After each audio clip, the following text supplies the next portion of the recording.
Sorry.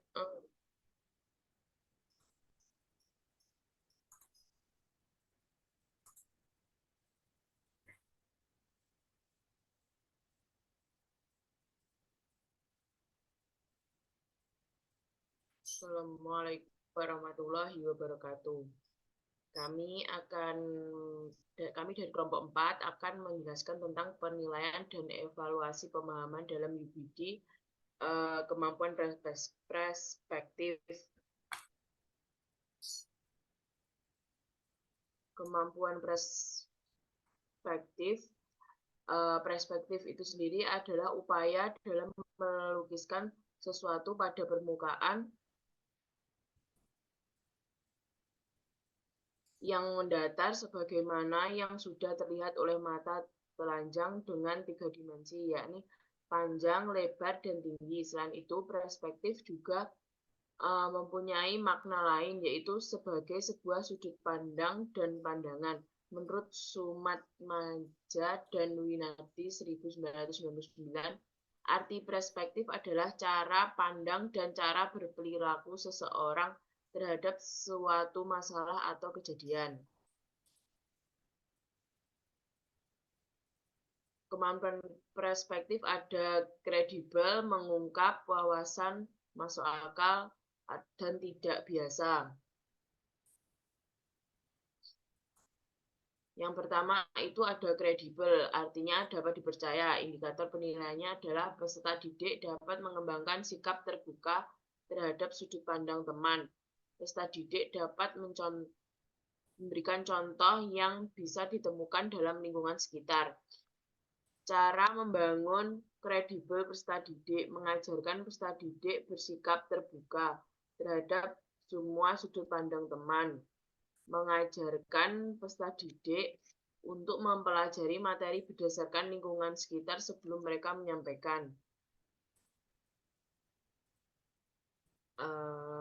Yang kedua ada mengungkap, yang artinya menyatakan gagasan atau pendapat. Indikator penilaiannya adalah yang pertama, peserta didik dapat mengungkap kembali materi yang telah dipelajari. Yang kedua, peserta didik dapat memberi argumen mengenai pernyataan yang diungkap oleh temannya.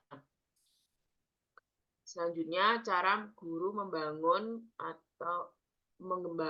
kemampuan mengungkapkan peserta didik, memberikan kesempatan kepada peserta didik untuk menyampaikan ide dan gagasan. Yang kedua, memberikan kesempatan kepada peserta didik untuk menanggapi ungkapan yang disampaikan teman. Yang ketiga yaitu wawasan, artinya pandangan, tinjauan, atau penglihatan. Indikator penilaiannya ada peserta didik mampu memberikan definisi mengenai materi yang diajarkan dengan mengaitkan dalam kehidupan sehari-hari. Cara membangun guru dalam wawasan peserta didik yaitu meminta peserta didik untuk membangun sebuah materi dari berbagai sudut pandang dan mengkaitkannya dengan kehidupan sehari-hari. Selanjutnya akan dijelaskan oleh rekan saya. Selanjutnya yang keempat adalah masuk akal. Artinya di sini dapat diterima akal, tidak mustahil, dan logis. Indikator penilaian, peserta didik dapat menyampaikan pendapat sesuai dengan fakta dan mampu memberikan contoh logis dalam kehidupan sehari-hari.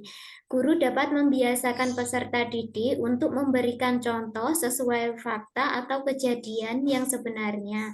Selanjutnya, guru dapat mengajarkan peserta didik untuk mengungkapkan materi secara logis. Dan yang terakhir adalah tidak biasa. Artinya di sini berbeda dengan yang lain atau yang sudah sering.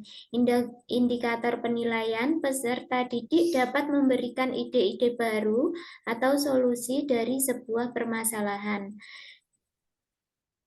Sementara itu, cara guru membangun tidak biasa peserta didik adalah guru dapat mengembangkan kemampuan peserta didik untuk memunculkan ide baru atau solusi berdasarkan permasalahan yang diajukan.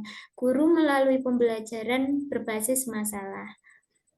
Kemudian untuk kesimpulannya, Perspektif ialah sebuah cara pandang. Banyaknya pandangan berasal dari pengalaman manusia dalam menjalani sebuah kehidupan. Sehingga dari pengalaman tersebut, lahirlah sebuah pemikiran yang dapat membuat perspektif atau pandangan orang berbeda. Pengertian perspektif secara umum merujuk pada suatu perangkat nilai, perangkat gagasan, kerangka konseptual, dan perangkat asumsi yang berpengaruh terhadap persepsi seseorang sehingga akhirnya akan mempengaruhi tindakan seseorang yang berada dalam kondisi tertentu. Sekian Sekian. presentasi dari kami. Jika ada kurang lebihnya kami mohon maaf. Wassalamualaikum warahmatullahi wabarakatuh.